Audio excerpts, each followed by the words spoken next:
नुमाइंदगी कर सकते हैं, मगर बैनुल-अक़वामी सतह पर हम ना सिर्फ आज़ाद कश्मीर का, पूरा कश्मीर का सही मानों में नुमाइंदगी कर सकते हैं, मगर वो सलाहियत रखते हैं कि जो भी बैनुल-अक़वामी सतह पे साजिश होगा, इंशाअल्लाह ताला पाकिस्तान पीपल्स पार्टी उनको मुंह तोड़ जवाब देंगे। मैं अपना पार्लिमानी साथियों का जो हमारे साथ इलेक्शंस में हमारे प्लेटफॉर्म से लड़के कामयाब हुए, जो तब से लेके आज तक, उसके बाद पाकिस्तान पीपल्स पार्टी में शामिल हुए, मैं उनका भी शुक्रगुजार हूँ कि वो पाकिस्तान पीपल्स पार्टी को इस पोजीशन पे लेकर आए हैं कि हम अक्सरियत में होते हुए कश्मीर में हुकूमत बनाने और संभालने का पोजीशन में आ गए हैं। पाकिस्तान पीपल्स पार्टी एक सियासी जमात है,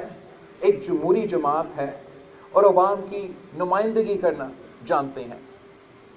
हम समझते हैं कि ये जो वक्त रहता है इस असेंबली का, उससे पहले कि नए इंतखाबात हो जाएं, ये पाकिस्तान पीपल्स पार्टी के लिए एक इम्तिहान होगा।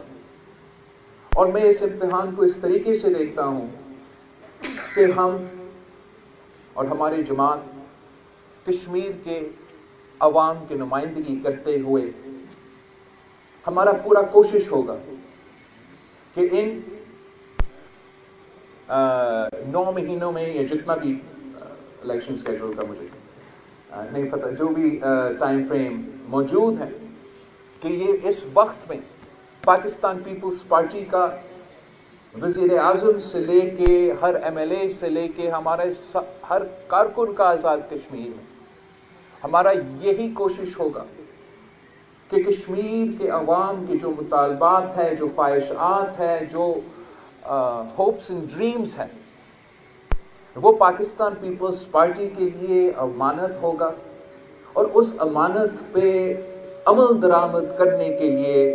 बिलावल भुट्टो ज़रदारी ज़िम्मेदार होगा। और मैं कश्मीर के अवाम से वादा करता हूँ कि जो भी हो, इंशाअल्लाह ताला मैं आपको मायूस नहीं करूँगा। मैं आपका नुमाइंदगी ना सिर्फ आज़ाद कश्मीर का, मकबूजा कश्मीर में, इस्लामाबाद में, मगर पूरी दुनिया में करता आ रहा हूँ और करता रहूँगा। इंशाअल्लाह ताला कश्मीर का जो भी मसाइल है उनका सियासी हल है, और सियासी हल निकालना पाकिस्तान पीपल्स पार्टी का पहचान है। आप सबका बहुत बहुत शुक्रिया। Thank you.